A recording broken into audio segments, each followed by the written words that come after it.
The government were trying to ban protests on current issues of debate. They were trying to extend such powers that the police have, which in the current environment around public attitudes towards the police, I think would be deeply unpopular.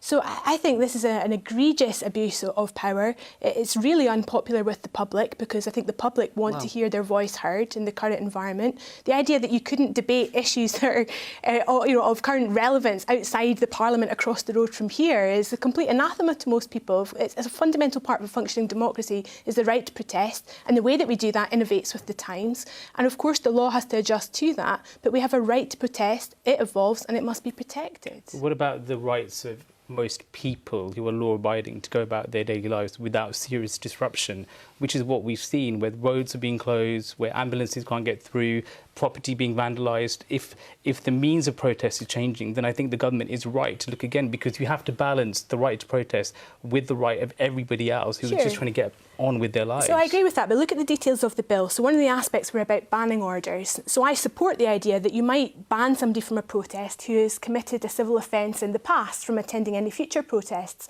What I don't think you should do is blanket ban people from attending protests just because you suspect they might have some sort of climate change banner in their bag, which they now have an extra power to go and check to see if you have in the first place.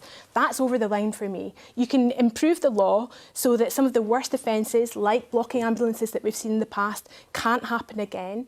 But we've got to be careful we don't go too far, or we end up, just like what Chris Patton said, replicating behaviours at the other side of the world that we would stand against in any other form. Really?